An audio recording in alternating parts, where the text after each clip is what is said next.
Seperti apabila ada seseorang yang bermain judi, kemudian dia menang 1 miliar, lalu dia mengucapkan Alhamdulillahirabbil alamin. Hukumnya apa? Haram.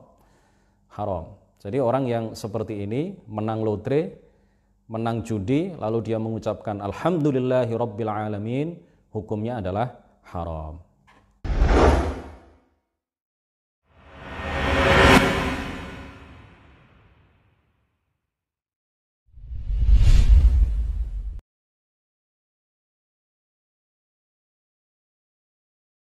Tetapi syukur itu ada dua.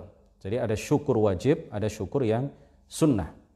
Syukur yang wajib itu artinya adalah ketika kita mendapatkan nikmat dari Allah, maka nikmat itu tidak kita pakai, tidak kita gunakan untuk berbuat maksiat kepadanya.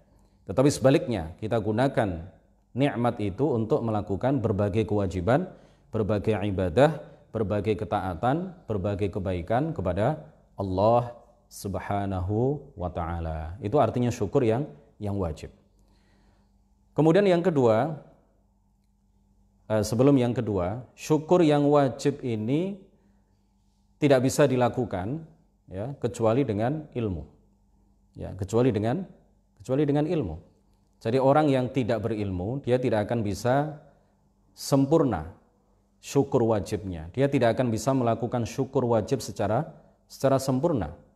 Karena syukur yang wajib ini pada hakikatnya adalah melaksanakan semua kewajiban dan meninggalkan semua yang diharamkan. Tidak menggunakan berbagai nikmat yang Allah berikan kepada kita di dalam berbuat haram, di dalam berbuat maksiat kepada Allah Subhanahu wa ta'ala. Dan tanpa ilmu agama, kita tidak akan bisa mengetahui apa yang Allah wajibkan kepada kita.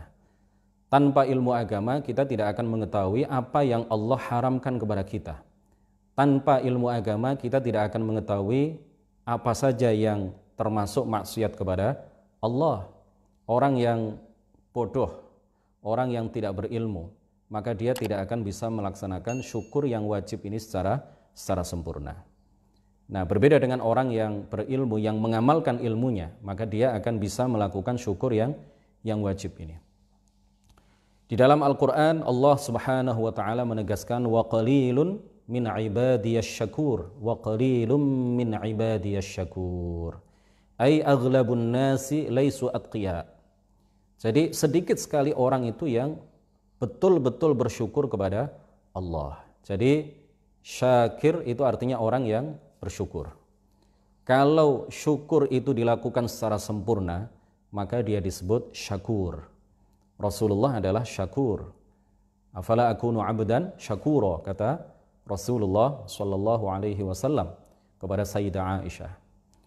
Jadi orang yang betul-betul menggunakan seluruh nikmat yang Allah berikan kepada dia dalam ketaatan kepada Allah dan tidak menggunakan seluruh nikmat yang Allah berikan kepadanya, satu pun tidak ada yang digunakan oleh dia di dalam berbuat maksiat kepada Allah, maka orang yang seperti ini disebut syakur. Dan Allah menegaskan wa qalilum min ibadiyasy syakur. Artinya sedikit sekali orang yang syakur. Sedikit sekali orang yang bertakwa.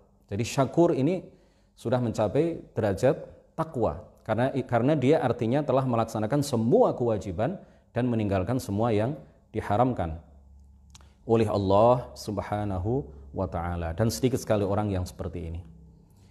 Kemudian yang kedua, bagian dari syukur yang kedua adalah syukur yang sunnah. Syukur mandub, ya, yaitu memuji Allah dengan lisan, dengan mengucapkan hamdalah, dengan mengucapkan alhamdulillahi rabbil alamin.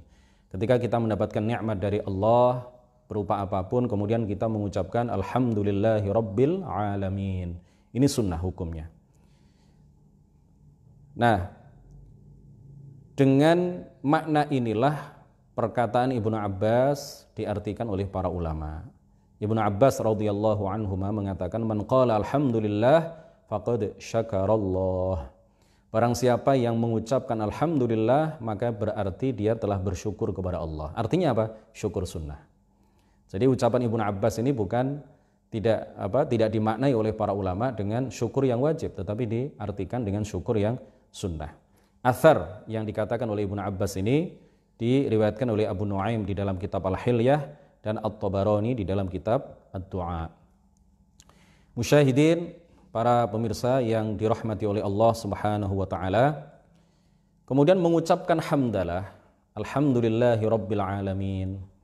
Ini ada kalanya wajib, ya, mengucapkannya itu ada kalanya wajib, ada kalanya sunnah, ada kalanya makruh, ada kalanya haram. Mengucapkan hamdalah alhamdulillah atau alhamdulillahi rabbil alamin ini menjadi wajib ketika seseorang menjadi khatib ketika dia menyampaikan khutbah, karena hamdalah itu adalah salah satu rukun khutbah. Kalau tidak dia baca maka khutbahnya tidak sah. Jadi dalam hal ini maka hukum membaca hamdalah bagi si khatib itu adalah wajib.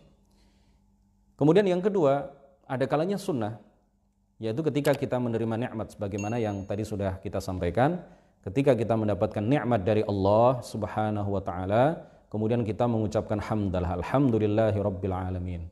Begitu juga ketika kita diselamatkan oleh Allah dari suatu mara bahaya, kita dihindarkan dari wabah COVID-19. Seluruh orang satu kampung terkena, kemudian saya sendiri misalkan, ya, atau si fulan sendiri tidak terinfeksi, tidak terpapar virus corona atau COVID-19.